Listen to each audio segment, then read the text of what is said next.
we're back talking some more Peacemaker on the channel with episode 7. Pretty much everything hit the fan in last week's episode between the butterflies taking over the police station and the fact that both them and White Dragon are going to hunt after Peacemaker, so it's not looking good for him. With there only being one episode left before the finale, things get nuts this week when it comes to the big surprises, but also there's a ton of emotional moments to go along with them. I wasn't expecting there to be so much in this episode. It might be the most sad I've been watching an episode just because of all the stuff that goes down in it. After the somewhat vague circumstances on how Peacemaker's brother was killed, we do see what actually happened and how it unfolded. Seeing their dad have them both fight in this big pit and having people place bets on who's the winner, just a very messed up situation all around, and that's not even including the extra emotional gut punch of seeing both the brothers listening to Motley Crue's Home Sweet Home, which gives us an added sad context to the scene in the last week's episode when Peacemaker was playing it on the piano. You can see with situations like this, they are the catalyst for why Peacemaker is the way that he is, because he had a very rough upbringing with his terrible father, and he's just had to hold in all of this guilt, and that's not even including the constant abuse he's had to receive from his father and kind of endured it throughout, well, his entire life pretty much. There's one big thing I have to give this series credit for is the fact that we've kind of fleshed out Peacemaker as a character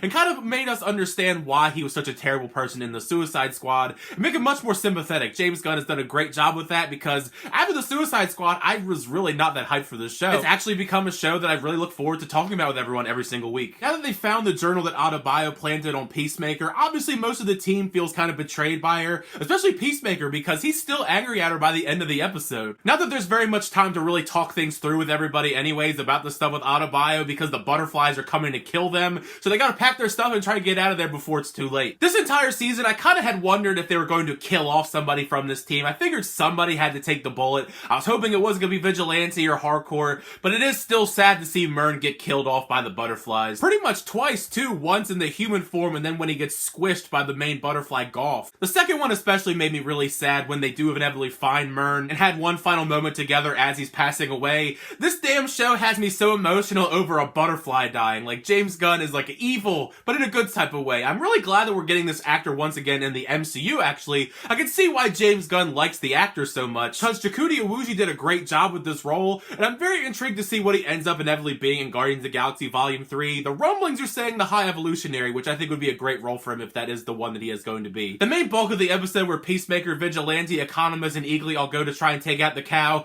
easily was the best part of the episode. I was as hyped as they were when they were going down the road blasting rock music. Ironically, that is another song done by Wigwam, who do the intro to the show that everybody loves. Very underrated band. I've listened to them a lot more as I've watched the season. They're pretty damn good if you like rock music, especially like the 80s glam kind of metal. Sadly, they don't ever make it to the cow though, because White Dragon appears. Going into this episode, I was very intrigued to just see White Dragon in action, because we've seen the costume, it looks great, but I want to see him actually do some stuff. And they did a great job. He's definitely menacing when he swoops in and takes out the van. Vigilante, I mean, he's always been the MVP of this show in my opinion, but he's even more of the MVP here, facing down White Dragon and his minions head on while everybody escapes. They almost kind of try and trick us into thinking that he died in that explosion, but we know that's not going to be the way that Vigilante goes out. It was pretty funny though that he gets up and takes the car and drives away, and then he passes out, of course. I'm very glad that Peacemaker realized very early on that his dad was tracking him through his helmet, so he had to get rid of them, because it seemed kind of obvious. The fact that Peacemaker was able to somehow attach one of those helmets to a raccoon so the followers would chase after it was pretty brilliant. It was really hilarious. I wish we would have actually seen that scene though, because just the idea of it sounds amazing. This big showdown though between Peacemaker and White Dragon was pretty surprising. I mean, I know we know the White Dragon is a very horrible character, but he crossed the line here when he slaps Eagly. Like, you don't hurt Eagly. Eagly is one of the most precious characters in this show. The big showdown between the two of them, Peacemaker and White Dragon, was a bit briefer than I anticipated. Almost kind of intentionally subverting a big bombastic comic book battle for something with more emotional weight behind it, as the emotional weight behind this scene is extremely heavy. You really feel it while Peacemaker's hitting his dad, and ultimately he ends up shooting and killing him. That was not something that I was expecting. I figured he was going to let him go and we're going to see him a little bit more in the future, but no, he shoots him in the face. This is a genuinely sad and shocking moment, as this doesn't completely solve the trauma that he's endured throughout his life, but I do think at the very least there is some weight lifted off his shoulders now that his dad is not, bearing over him so much. Compared to everything else going on in the main storylines, I didn't know necessarily where to talk about Judo Master escaping, because it was just so random compared to everything else going on, with him beating up some people outside of a convenience store and then interrupting Adebayo in hardcore mourning Murn's death. Even if it was random, the fight inside of the apartment between Hardcore and Judo Master was a lot of fun. It was pretty brutal, pretty bloody, especially for Hardcore. She gets the crap beat out of her in this fight.